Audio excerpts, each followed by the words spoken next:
Shalom. Mari kita mulai ibadah pada pagi hari ini. Sebelumnya mari kita berdoa.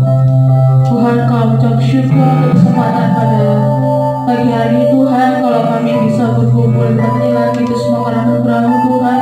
Tuhan sertai ibadah ini dari awal pertengahan dan akhirnya. Tuhan berikan kuasa-Mu untuk setiap kami Tuhan pada pagi hari ini Tuhan Kristus. Terima kasih Tuhan. Bila nama Tuhan Kristus kami serahkan ibadah tangan-Mu. Haleluya. Amin.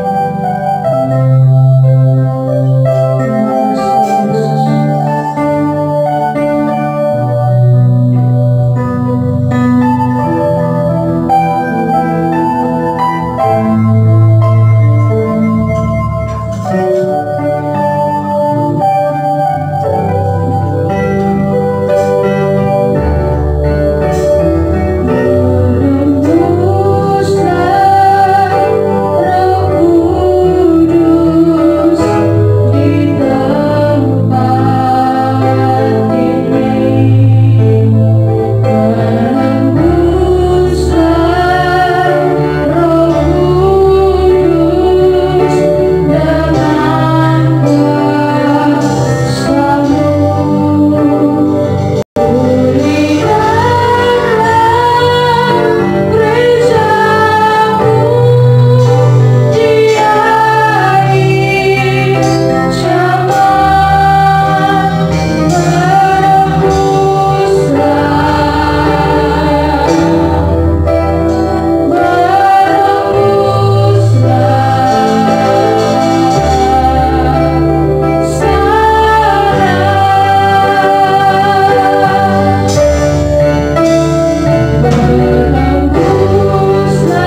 selain namamu, Engkau berkati setiap ibadah kami dari awal berganti akhirnya. Di dalam nama Tuhan Yesus Kristus, kami serahkan ibadah yang dalam tangan-Mu. Haleluya. Amin.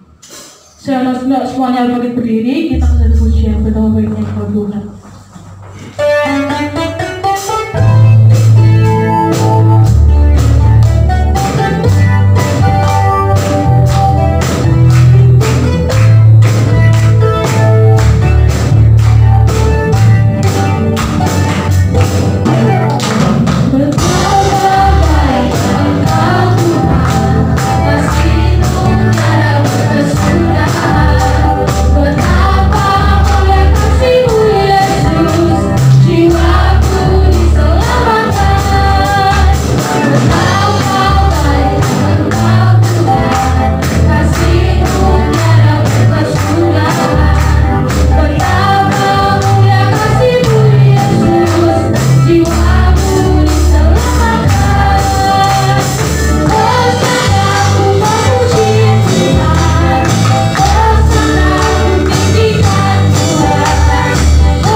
Masih ada semangat?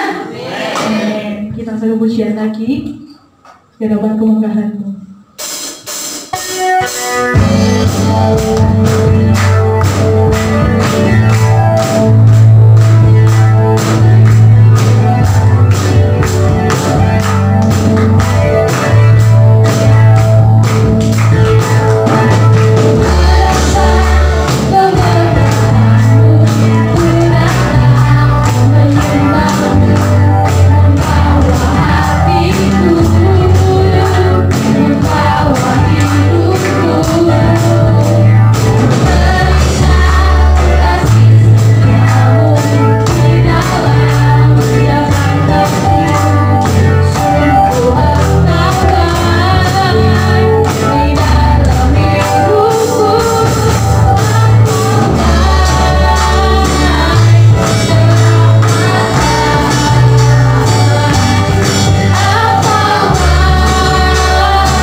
Engkau baik kok gak ada sih jempol ya. Kok sendirian gitu kan gak enak gitu. Pokoknya engkau baik semua jempol di atas. Oke? Oke, siap.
Belumnya cuma 1-2 orang, berarti sudah tapi selalu kembali. Kita ada manusia, bukan selalu makhluk.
mengucap syukur pada pagi hari ini Kau telah kumpulkan kami semua di sini Tuhan.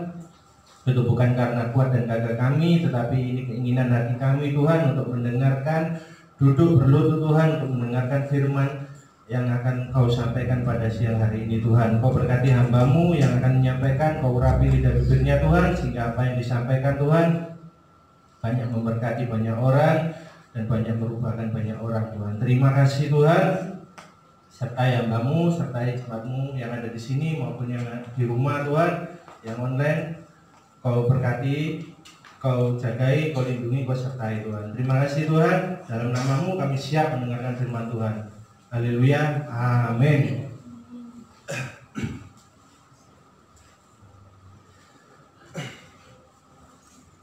Ya, shalom. Ya, shalom. Selamat siang semuanya. Ya, bagaimana kabarnya satu minggu ini? Baik ya. Oke. Puji Tuhan kalau baik.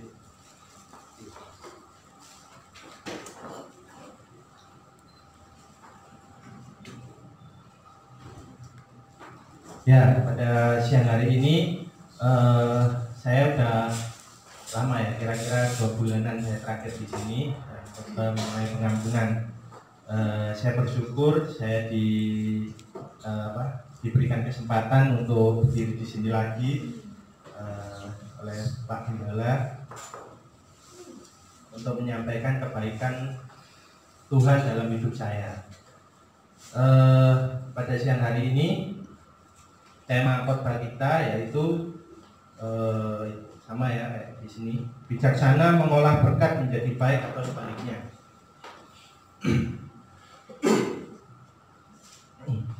Ya, bisa kita buka di Amsal 24 ayat 3 sampai 7. Kita baca bersama-sama ya.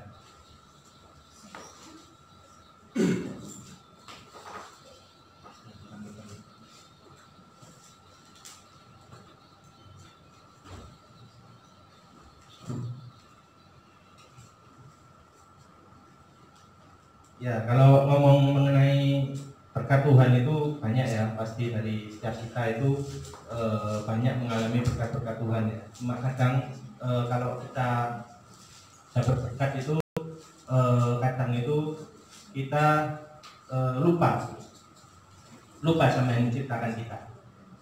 Kalau pas susah-susah gitu ya, pas ending-ending sedih-sedih kayak film India gitu ya, sedih kayak film sinetron FTV di Indosiar itu biasanya kayak kalau saya siang-siang itu di customer saya itu sukanya nyetel kayak gitu, sedih-sedih gitu, biasanya wah lagunya lagu-lagu rohani ya.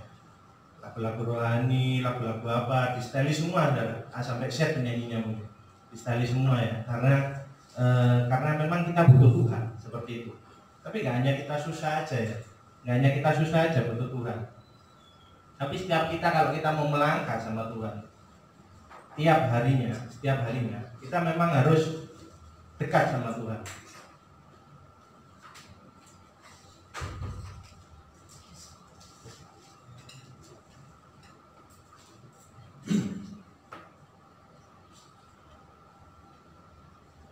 Nah, ini Amsal 24 ayat 3, mari kita baca bersama-sama.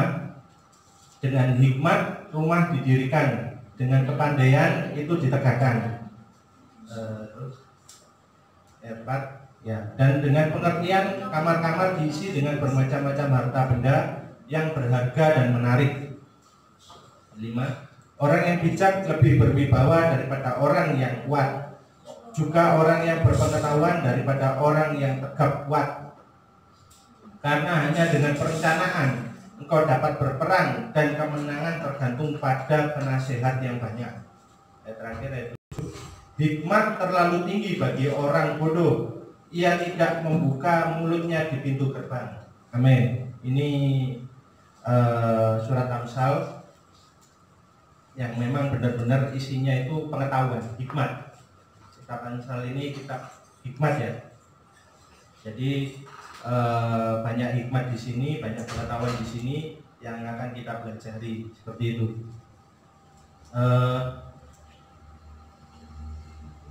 Kita masuk ke dalam arti berkat, ya.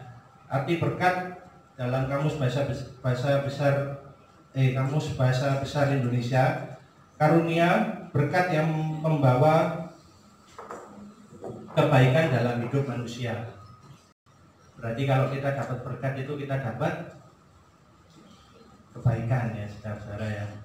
Kalau kita dapat berkat, tapi saya percaya di sini setiap dari kita itu pasti pulang dapat berkat, saudara. Ya. Kalau dalam bahasa Ibraninya, yaitu artinya berak yang bermakna memberikan salam atau memberkati atau berlutut. Ini dalam bahasa aslinya. Karena di sini kan perjanjian lama ya, jadi saya pakai bahasa Ibrani seperti itu. Ya, kita masuk ke poin pertama di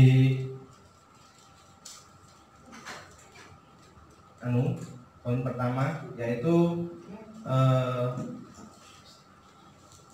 taat persepuluhan.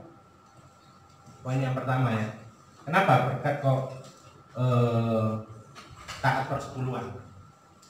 Kenapa kok kita harus memberi Tuhan kalau kita dapat berkat? Kita baca di Maleakhi 3 ayat 10. Ya. Semua di sini bakal kita kan ya. Amin ya.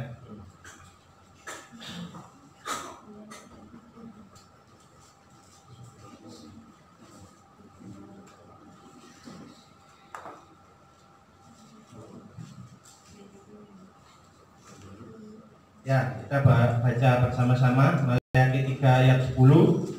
Bawalah seluruh persembahan persepuluhan itu ke dalam rumah perbendaharaan, supaya ada persediaan makanan di rumahku, dan ujilah aku, firman Tuhan semesta alam, apakah aku tidak membukakan bagimu tingkap-tingkap langit dan mencurahkan berkat kepadamu sampai berkelimpahan. Kata-kata berkelimpahan ini harusnya garis bawahi terus dikasih huruf merah. Saya suka pertama kali saya ke gereja sini, waktu saya duduk di situ, saya amati di sini tuh ada kotak. Ada kotak, itu kotaknya sekarang di situ ganti. Dulu di sini saya ingat, ya ada kotak, itu kotaknya tulisannya persepuluhan, ada ayat ini. Saya menariknya di situ. Setelah saya lihat di sini, saya pulang saya baca Alkitab dan apa isinya. Nah, ternyata isinya ini gitu. Ternyata kalau kita kasih Tuhan persepuluhan, tidak akan rugi, saudara. Di kita atau di lingkungan sekitar kita. Kalau kita kasih sesuatu kepada Tuhan, itu tidak akan rugi, saudara.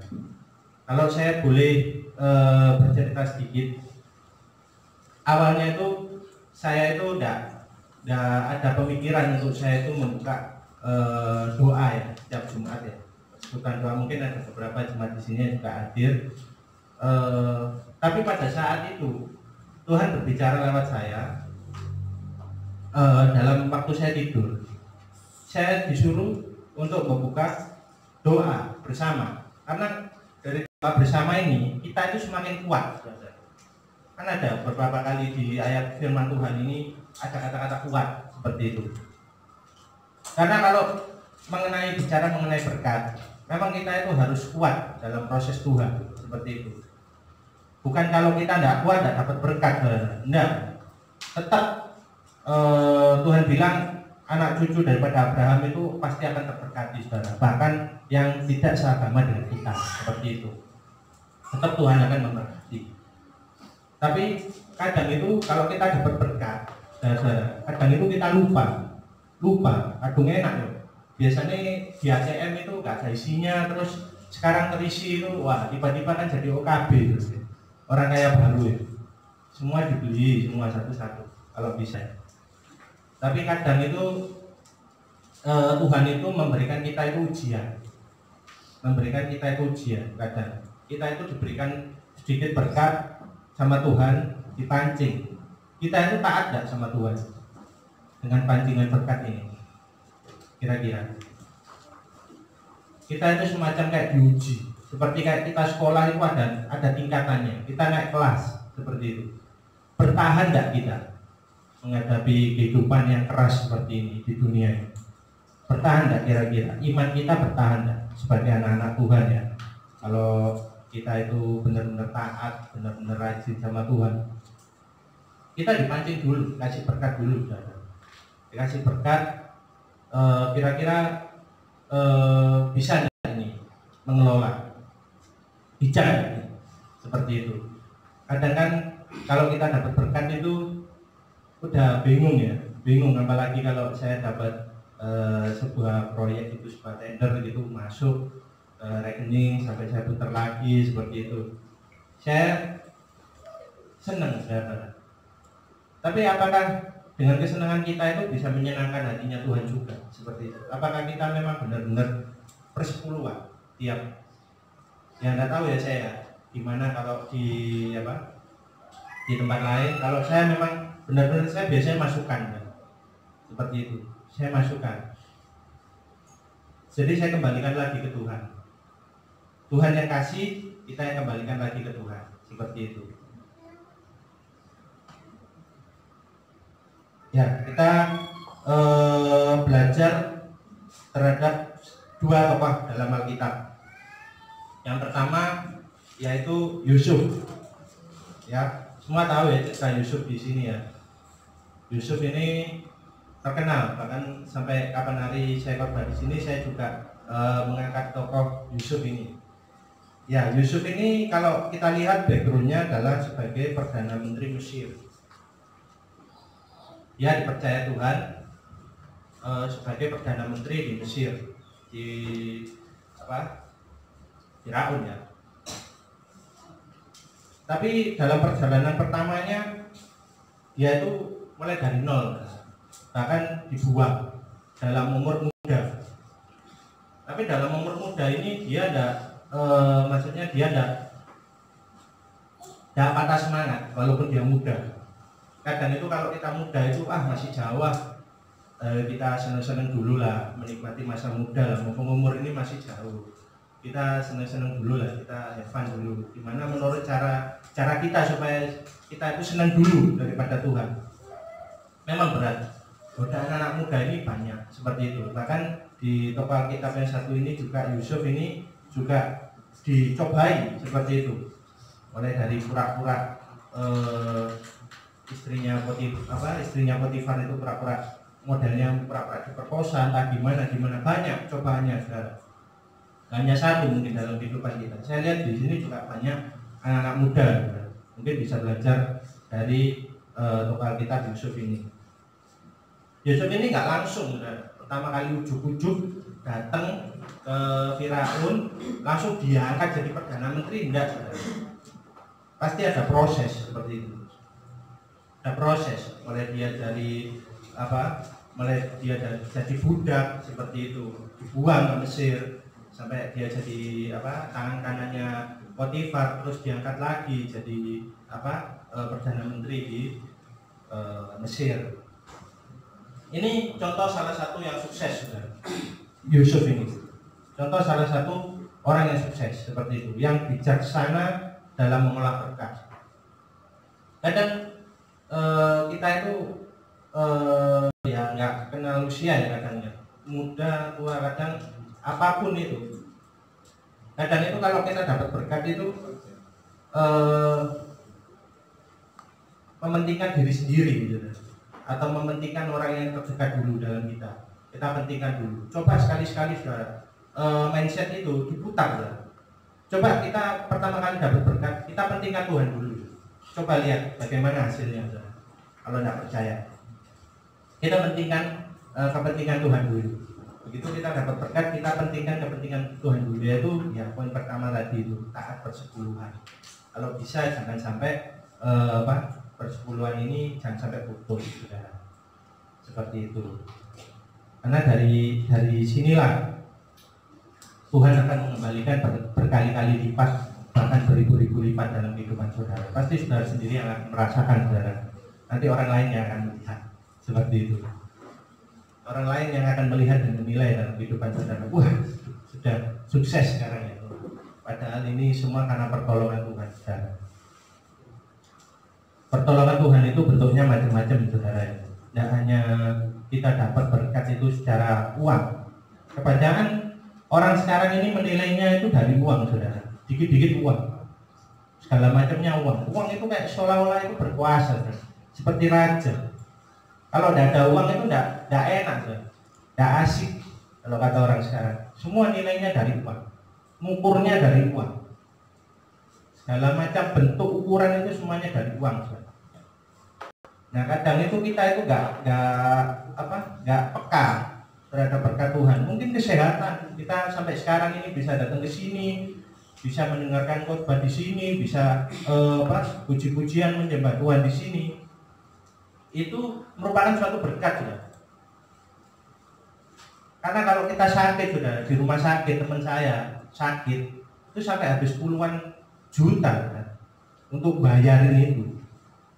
Padahal backgroundnya orang kaya, saudara, tapi tidak bisa menikmati kekayaannya, tidak bisa menikmati uangnya. Uangnya nikmati rumah sakit, saudara.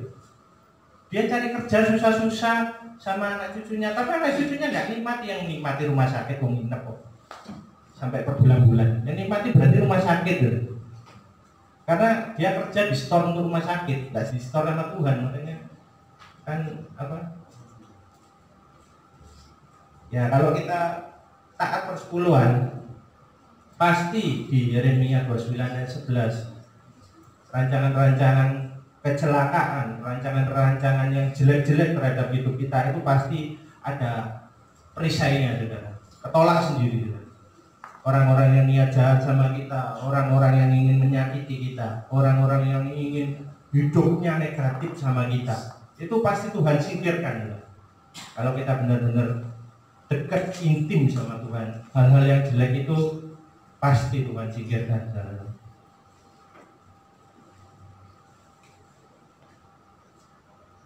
Ya, tokoh yang kedua yang akan kita pelajari yaitu Saul. Itu kan tadi Yusuf sebagai contoh yang sukses.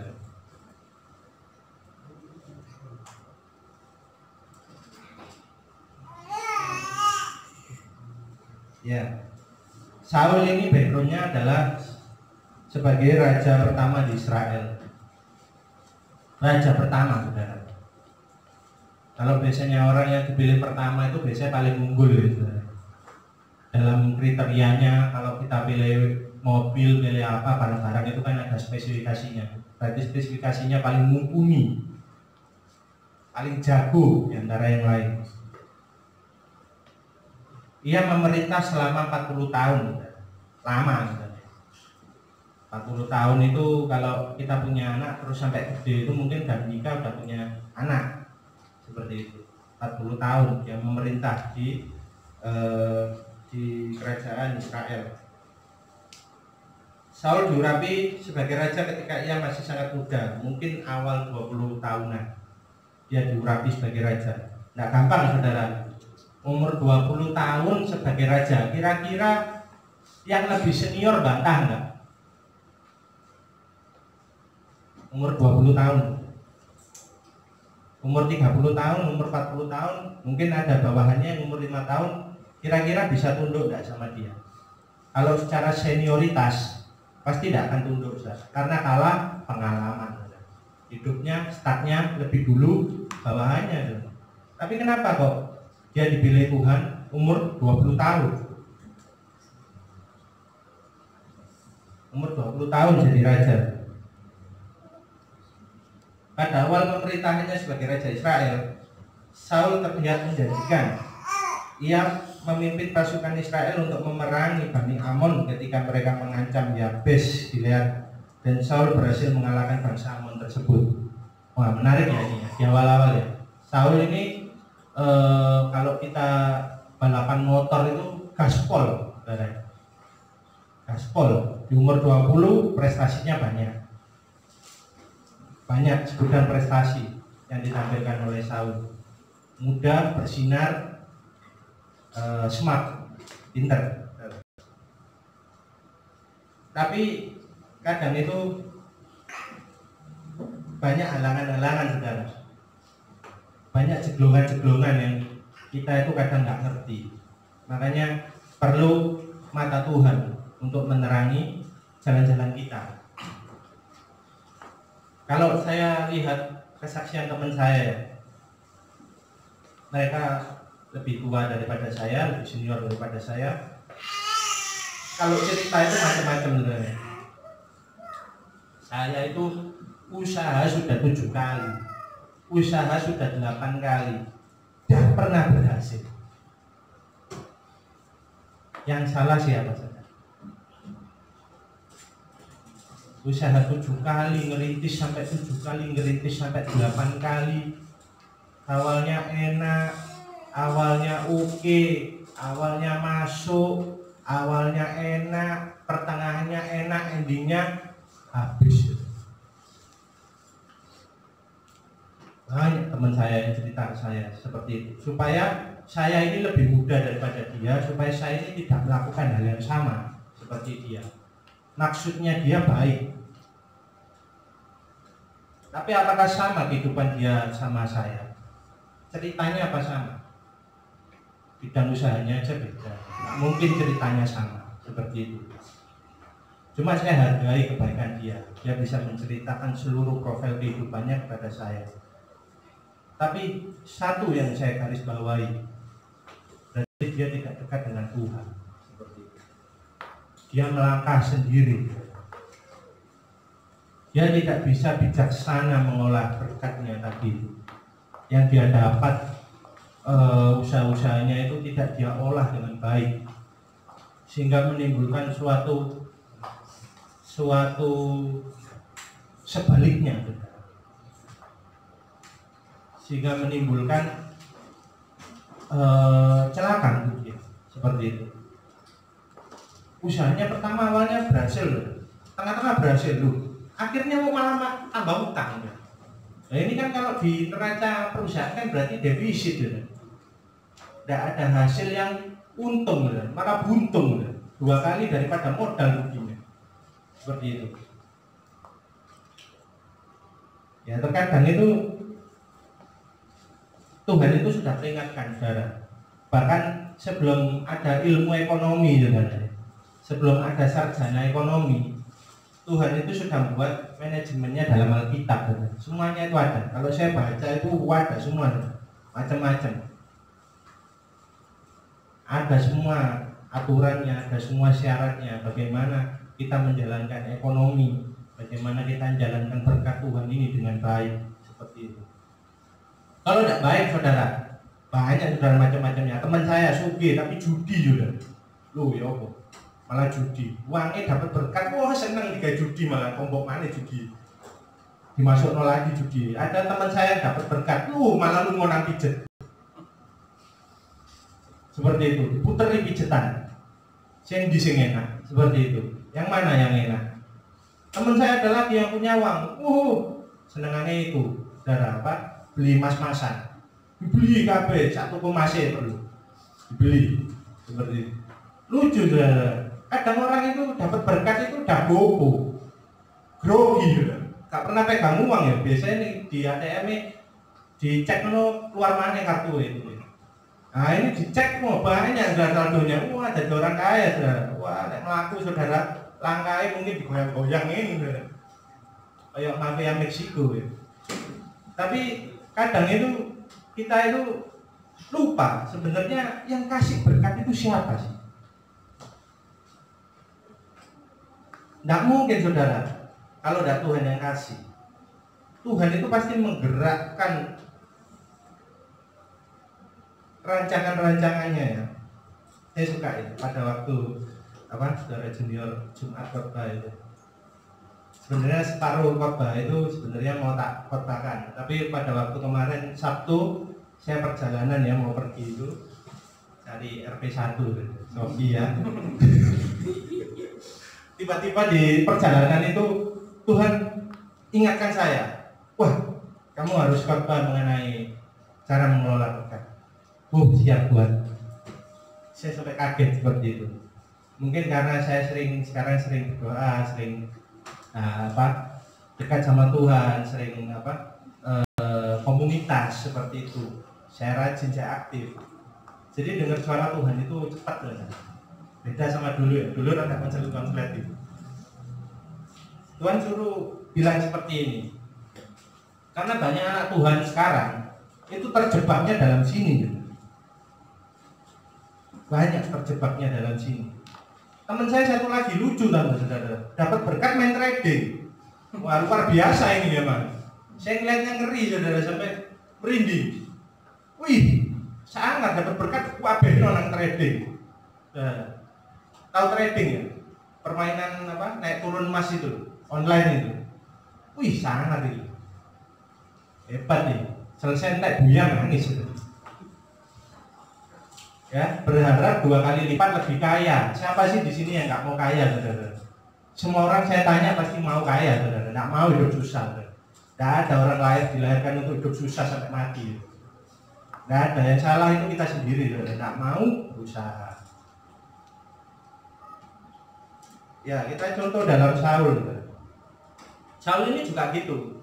Gopo, saudara. Gopo, bingung dapat di usia muda yang begitu bersinarnya dia, gopo saudara. Istilahnya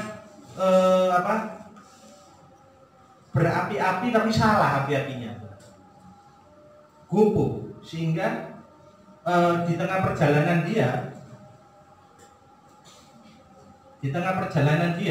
kesandung saudara. Setelah Saul mendapat jabatan atas Raja Israel, maka berperanglah ia ke segala penjuru melawan segala musuhnya, melawan Moab, Bani Amon. Ya, Namun sayangnya setelah itu hidup Saul mulai mengalami kemunduran yang dialami hingga kematiannya. Nah, kemundurannya apa saudara? Sisa hidup Saul sangat memprihatinkan. Ia lebih banyak melakukan pengejaran kepada Daud, Raja Israel yang baru, sementara ia terus berperang melawan orang Filistin. Hal ini bermula dari ketidaktaatannya kepada Tuhan, sehingga ia ditolaknya sebagai Raja Israel. Berarti garis bawahnya adalah ketidaktaatan. Ada itu di 1 Samuel 14 ayat 47. Ayat 40 sampai seterusnya. Ini saya baca. Bermulanya adalah dari ketidaktaatan. Berarti ketidaktaatan akan Tuhan ini membawa sebaliknya dari Yeremia 29 ayat 11. Sebaliknya, kalau kita tidak taat itu meliputi apa saudara? Raja Saul aja dibalik saudara. Benar nggak? Di Alkitab dibalik, digantikan sama Daud, saudara. Kenapa? Oh, dia sudah memerintah kerajaan Israel sampai 40 tahun. Oh, enak saudara, 40 tahun. Berarti umurnya 60 pada saat dilantik, saudara. Bukan karena dia sudah tua, saudara. Tidak bisa naik kuda, tidak bisa berperang, tidak bisa pegang pedang. Tapi karena dia tidak taat sama Tuhan. Tuhan bilang perintah A, dia lakukan B. Tuhan bilang C, dia lakukan D. Banyak, saudara. Kadang saya itu gitu, saudara. Saya ini tipe orangnya pemikir. Segala sesuatu yang saya anggap logis, saya anggap dengan logika saya benar, maka saya lakukan. Itu saya dulu, sebelum saya bergereja di sini. Segala sesuatu yang logis buat saya, segala sesuatu yang menguntungkan buat saya, maka akan saya lakukan dan saya kejar itu. Tapi apakah ada Tuhan di situ pada saat saya mengejar itu?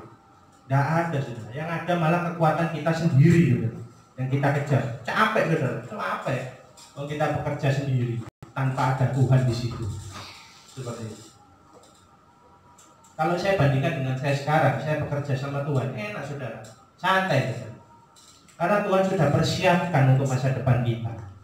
Tidak mungkin kalau kita benar-benar taat sama Tuhan, masa depan kita buruk. Tidak mungkin saudara. Kalau kita taat sama Tuhan, masa depan kita pasti akan dijamin sama Tuhan. Digaransi saudara, sama Tuhan. Pasti kita tidak akan hidup susah. Poin yang kedua, buatlah anggaran sesuai prioritas. Ada di 1 Timotius 6 ayat 6. Mari coba kita baca.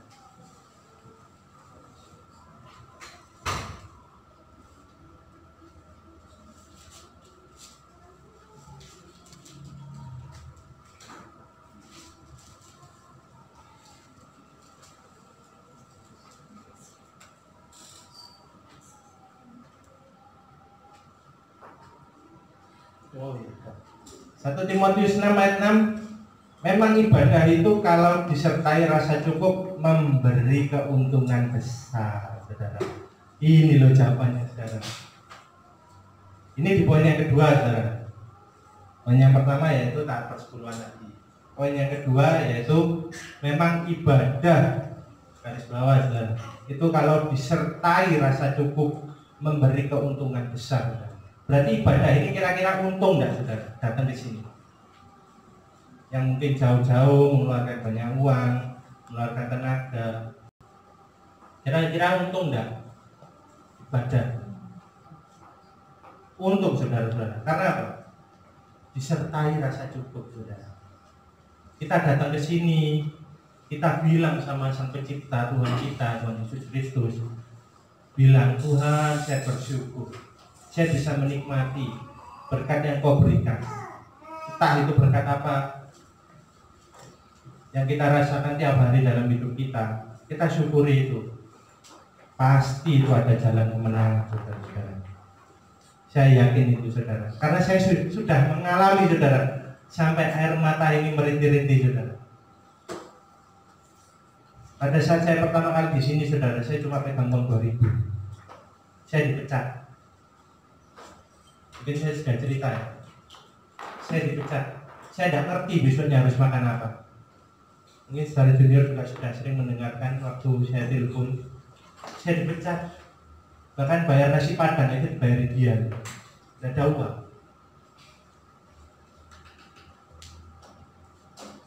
Orang kalau hilang pekerjaan itu biasanya bingung ya, saudara. Yang dicari lowongan selanjutnya, bukan Tuhan, saudara. Saya ngalami itu. Saya cari lowongan itu. Aduh Tuhan bingung, anak si cilik. Kebutuhan tiap hari harus jalan. Kebutuhan harus saya penuhi. Saya bingung, saudara. Saya orang tidak ngerti arah kemana. Kena pandemi COVID ini, segalanya juga sulit, saudara. Mau cari pekerjaan di pandemi seperti ini susah, saudara. Mau ngelamar siapa yang mau terima? Banyak orang lihat di TV dipecat, saudara, dikeluarkan. Bukan hanya saya saja korbannya seperti itu. Banyak korbannya, bahkan puluhan juta di luar sana yang mengalami nasib yang sama seperti itu. Kita mau menyalahkan Tuhan, tidak bisa, saudara. Kita aja tidak tahu pandemi COVID ini seperti itu. Tapi yang dilihat adalah iman dan ketaatan kita, saudara. Seberapa jauh kita taat sama Tuhan, seperti itu. Saya datang, saudara, bahkan saya Jumat kemarin di doa saya bilang, saya tidak ada uang, saudara. Uang untuk beli bensin aja bingung, tapi ada kasur di sini, saudara. Saya nggak bingung, seperti itu. Ada kasur di sini, saudara. Kalau nggak bisa pulang ya tidur di sini. Nah, jangan ditiru. Ya, bingung, saudara. Beneran saya bingung waktu itu. Karena sampai Jumat sore itu di ATM saya, saudara, ya, Rp7.000, saudara. Rp7.000 bisa enggak buat beli bensin mobil? Diisi jeret mari, di starter mati. Seperti itu. Saya bingung setengah mati, saudara. Karena berkat Tuhan ini tidak bisa kita prediksi, saudara. Tidak bisa kita masukkan akal dengan logika kita. Segini kita hitung semuanya malah gagal. Kita hitung dengan matang, sampai telur dibolak-balik. Kita hitung semuanya. Secara rinci manajemen perlu pakai kalkulator teko Inggris, penghitungnya nggak salah. Tapi apa Tuhan kasih malah seperti itu? Justru kalau kita lihat di acara TV, yang dikasih itu tahu enggak orang yang dikasih itu? Di acara-acara yang kasih-kasih itu. Boy pacar mereka ngerti ya, sering lihat di RCTI juga. Tahu enggak kira-kira mereka akan dikasih oleh timnya RCTI, timnya apa, timnya TV mana? Nggak tahu, saudara, nggak kenal. Tapi kok tiba-tiba dia ngasih gitu. Sampai dijami kadang bingung, bobo kabel mesin cuci sampai tiba. Dimunggah nona pickup saya lihat. Tapi saya terharu. Berarti berkat Tuhan itu tidak bisa diprediksi, tapi bisa kita kelola dengan baik. Berkat yang masuk dalam, ya tidak tahu saya, dalam rekening saudara, dalam apa saudara, mungkin bentuknya tunai, mungkin bentuknya virtual, mungkin bentuknya apa, seperti itu. Banyak adalah. Karena sekarang kan zamannya online, semuanya online. Mungkin itu bisa disalurkan dengan baik, saudara.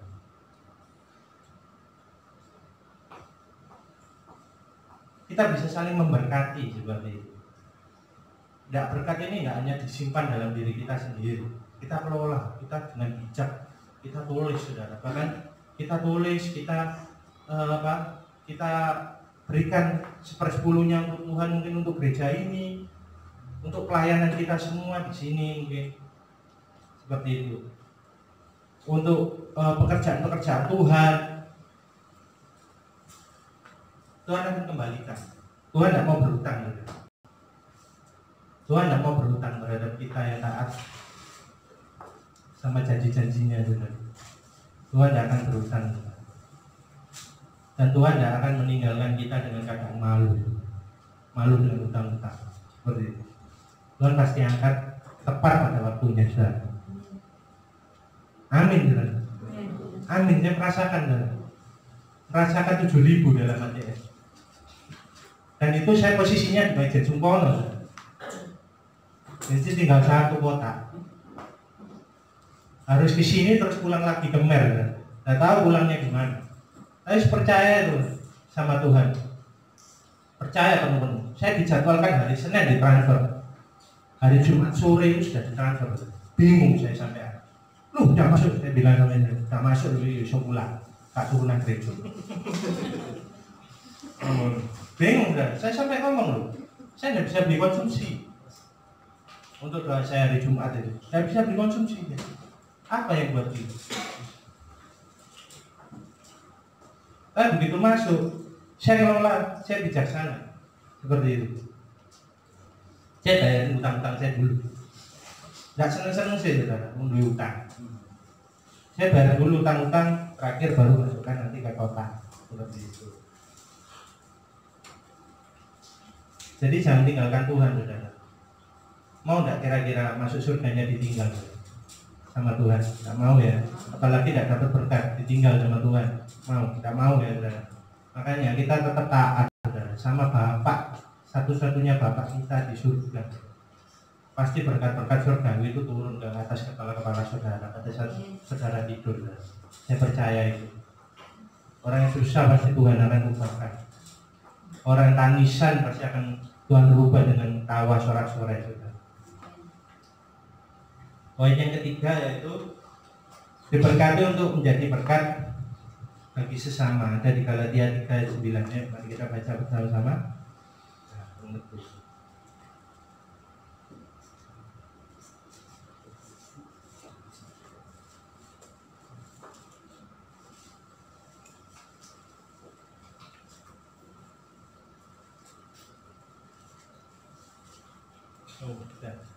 Ya, Galatia 3:9, mari kita baca bersama-sama. Jadi mereka yang hidup dari iman, merekalah yang diberkati bersama-sama dengan Abraham yang beriman itu. Nah, walaupun ayat-ayatnya ini berbicara mengenai berkat, tapi kita ini juga tahu cara mengolahnya. Jadi mereka yang hidup dari iman, mereka lah yang diberkati bersama-sama. Persepuluhan, taat, iman. Masih bisa bijaksana dalam mengelola berkat. Kuncinya cuma 3 di ayat firman Tuhan. Pasti jadi orang yang bijaksana. Persepuluhan, taat, sama iman. Harus punya itu, baru kita bisa mengelola berkat dengan baik. Kurang satu, tidak punya iman, tidak bisa. Iman gimana? Tidak punya iman, mau persepuluhan juga tidak bisa. Ya tadi itu melayu nang pijet, melayu nang di. Ya, mengelola tidak karuan-karuan, akhirnya kok rumah tangganya hancur. Kalau yang sudah rumah tangga, kalau yang belum rumah tangga ya nggak dapat jodoh. Kelakuannya masih seperti itu, tidak punya iman, tidak taat. Orang yang tiap hari kayak gitu, masa mau ke gereja? Tidak mau, lebih milih gulinane mau juga, trading mau, atau main-main yang lain-lain, judi online seperti itu.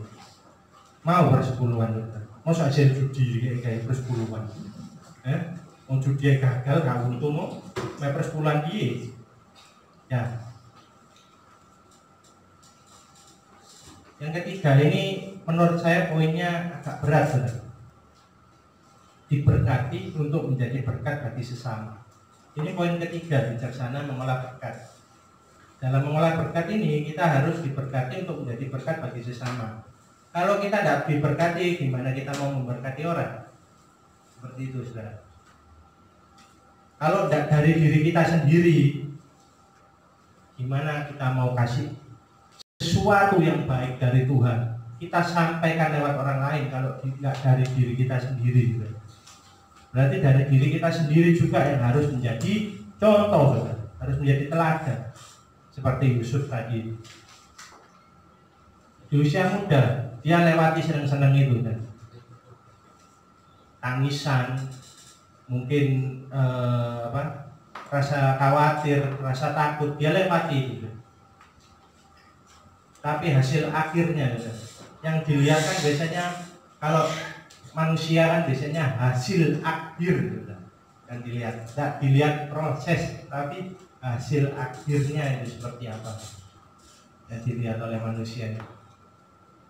Dia tidak tahu prosesnya, tapi lihat saja saudara, dua tokoh yang saya angkat tadi, prosesnya bagaimana, beda saudara. Yang dia terima inputnya sama outputnya yang dia keluarkan itu beda hasilnya. Yang satu diangkat menjadi orang yang benar-benar sukses, yang satunya sukses tapi gagal, sukses di awal-awal, seperti itu. Berarti tidak bijaksana dalam mengolah. Ya kita mungkin boleh lah berhitung sedikit apa segala macam boleh, tapi hitungnya jangan keterlaluan kalau sama Tuhan, saudara. Kadang itu kita jajan itu bisa, jajan-jajan enak apa segala macam, beli apa. Tapi lah ambil Tuhan ojek teliti sampai dihitung, sampai kalkulatornya sampai kalau seri ini, sampai kan misor-misor kan. Ambil Tuhan ojek teliti gitu. Ada teman saya yang seperti itu. Beli, waduh, beli dia, saya untungnya apa? Beli untuk pekerjaan Tuhan masih mikir untung juga. Saya heran sama orang seperti itu. Ini pekerjaan Tuhan seperti itu. Pekerjaan Tuhan pasti untungnya Tuhan sendiri yang kembalikan, bukan orang, saudara. Kalau kita usaha ya, kita berhadapan dengan orang lain yang akan mengembalikan untung kita. Saudara. Tapi ini sama Tuhan, saudara. Masa kita hitung-hitungan terus kita dihitung masa surga iya, saudara. Ada hitungannya kan? Jadi kita benar-benar ya. Saya kalau pelayanan itu dari dulu tidak pernah ngarepkan persembahan kasih. Kalau diterima saya masukkan, kalau nggak diterima ya nggak apa-apa, karena memang saya sudah bekerja waktu itu, saya sudah punya penghasilan, jadi saya nggak berharap penuh. Saya memang benar-benar punya untuk lain seperti itu. Saya dikasih, saya kembalikan untuk pekerjaan Tuhan. Tuhan tetap jaga kehidupan kita, tidak sampai minta-minta.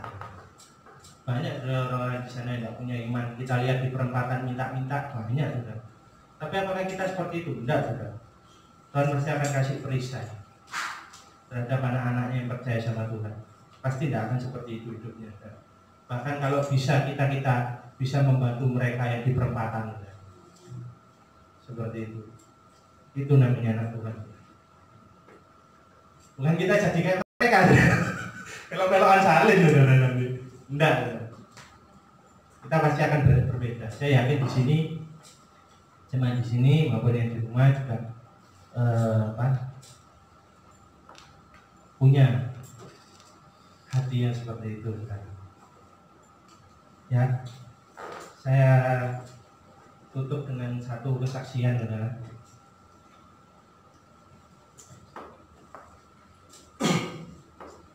Saya itu udah lama, saudara.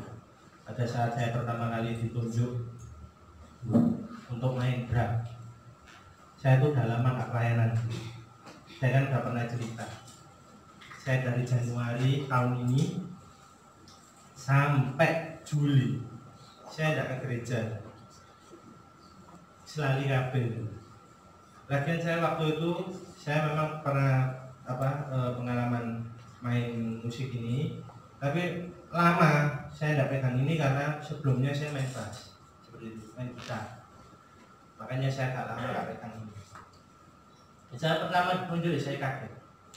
Bisa nggak Tuhan melewati ini? Bisa nggak saya jadi berkat bagi banyak orang lain? Bisa nggak saya jadi berkat bagi gereja ini? Saya pertama bingung, disuruh maju sampai ini sama saudara-saudara dikepuk-kepuk ya. Saya kepingin, saya punya talenta itu seperti itu. Terus sama istri saya bilang maju lah, apa cari Tuhan. Saya suka kata-kata itu. Apa cari Tuhan. Tuhan mampukan buktinya ya, walaupun agak nyelindung dikit ya. Tapi Tuhan mampukan seperti itu. Kalau kita taat benar-benar ya, kita ikut mengiring Yesus, tidak akan mungkin kalau kita dipermalukan. Kita pasti akan dicukupkan. Bahkan belum ngomong tadi kesaksian ya, di susu ya. Nggak akan saudara Tuhan tinggalkan saudara. Wah susu kecil saudara, mau minta apa? Banyak waktu orang-orang di sana dipakai Tuhan berlipat-lipat, bahkan bisa memberkati banyak orang, buka usaha, bisa memberkati banyak keluarganya, bisa memberkati banyak, bahkan sampai ke anak-anaknya berkat itu turun. Kalau di garis itu sampai orang terbawa, sampai office boy, sampai satpamnya menerima berkat itu. Nah mau jadi orang yang seperti itu. Kalau saya mau dipakai Tuhan luar biasa, apalagi untuk pergerakan gereja ini seperti itu. Tuhan tidak akan tinggalkan, apalagi cuma susu kecil ya, intinya ya. Tuhan pasti akan kasih lebih dari yang ada di otak kita, tapi kita tidak akan pernah tahu itu. Hanya Tuhan yang tahu. Tugas kita hanya berdoa, beribadah. Tugas kita 3 tadi: perpuluhan, setia, taat, sama punya iman. Lakukan itu, puji Tuhan, pasti akan berhasil. Amin. Saya undang pemain musik untuk maju ke depan.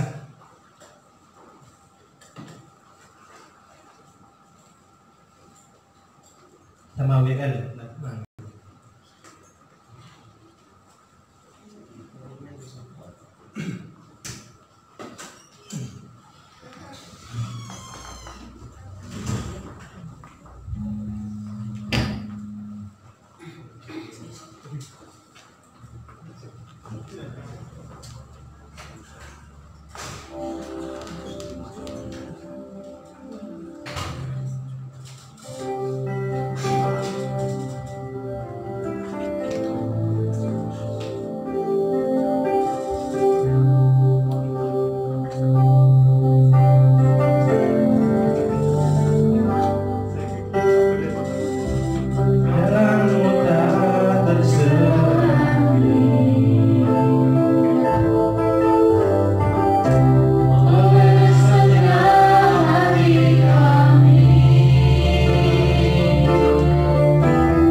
mengucap syukur Tuhan bisa mendengarkan sabda firman-Mu.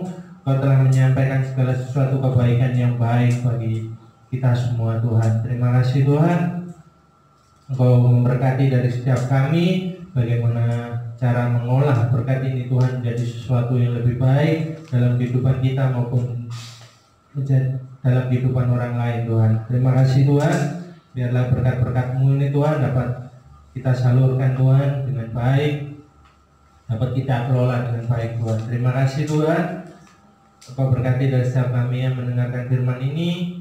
Engkau juga berkati hamba-Mu yang telah menyampaikan firman pada siang hari ini Tuhan. Engkau berkati semuanya berlipat kali. Kita satukan hati kita berdoa.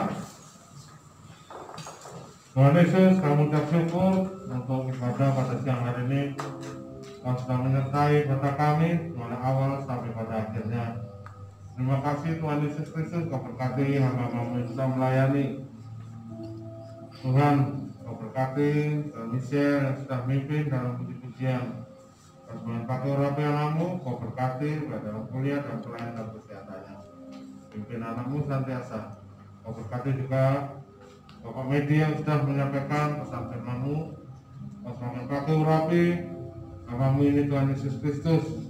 Kau berkati dalam usaha dan Tuhan pelayanan dalam kesehatan dan Kau berkati istrinya Desi dan anaknya Tuhan Gabriel. Pimpin senantiasa Tuhan Yesus Kristus. Curahkan berkat-Mu keluarga ini Kau berkati juga Tuhan pemain musik Pak Dolok juga Tuhan Medi dan Arti Tuhan Kau berkati. Kau curahkan berkat-Mu bagi mereka Tuhan Yesus berkati dalam pekerjaan kuliah dalam kesehatan keluarga mereka Tuhan Yesus Kau berkati juga korektan Tuhan operator LCD dan juga Tuhan rekaman video. Kau berkati satu persatu, curahkan berkat-Mu dalam nama Tuhan Yesus Kristus. Kau juga berkati Tuhan anak-anak-Mu yang sudah memberikan persembahan baik persembahan diakonia, kolektor maupun perpuluhan. Kau kembalikan berkat-Mu dilipat kali ganda. Terima kasih Tuhan Yesus Kristus. Kami percaya Tuhan saat ini teman yang hati yang sakit sudah Kau sembuhkan, dan dalam masalah Tuhan Kau berikan jalan keluar. Kau curahkan berkat-Mu bagi kami semua pada hari ini Tuhan Yesus. Terima kasih Tuhan. Sebentar kami akan berpisah, selama kiranya berkat-Mu senantiasa menyertai kami. Kau tutup bungkus kami kasih darah-Mu, tutup bungkus keluarga, kesehatan, serta pekerjaan pelayan kami. Jauhkan kami Tuhan dari segala mara bahaya, kecelakaan, pencobaan, sakit, penyakit, orang jahat, hasil gangguan, serangan, kuasa kegelapan, hasil magic, santet, serang balik, panapis, kegelapan. Dan Tuhan, Kau jauhkan kami dari salah wabah virus corona yang bahaya penyakit mematikan. Dan Tuhan, Kau curahkan berkat-Mu, berkat uang, makanan, pakaian, kesehatan, berkat damai sejahtera, penjagaan, perlindungan dalam kehidupan kami. Mari kita terima berkat Tuhan, dengan berkat daripada Allah Bapa, kasih daripada Tuhan Yesus Kristus, serta penyertaan Roh Kudus senantiasa menyertai kami pada saat ini sampai selama-lamanya. Mari kita berdoa. Bapa kami yang di surga, dikuduskanlah nama-Mu, datanglah kerajaan-Mu, jadilah kehendak-Mu di bumi seperti di surga. Berikanlah kepada hari ini makanan kami secukupnya, dan ampunilah dosa kami seperti kami juga mengampuni dosa kami, dan janganlah membawa kami dalam cobaan, tapi lepaskanlah kami dari jahat. Karena Engkau yang punya kuasa dan